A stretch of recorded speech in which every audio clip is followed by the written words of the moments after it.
Oamenii încep să-și dea seama că ești interplanetar. Nu ești de aici nici măcar cu toate eforturile de a încerca să arăți că da. Energia ta este misterioasă și provoacă incertitudine oriunde te duci, pentru că ceea ce ei cred că văd nu este o persoană, este o ființă care depășește orice raționament uman existent. Ai capacitatea de a ști ce urmează să spună cineva cu 5 minute înainte de a se întâmpla.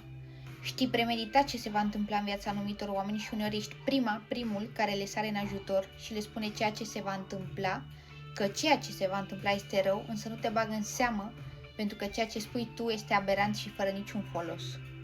Dar ce este și mai ciudat este faptul că mereu ai dreptate. Cum? De ce?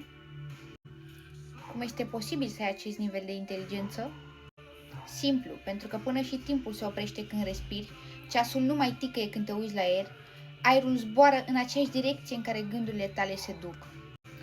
Unii o numesc paranormal, alții blestem, alții chiar diabolic.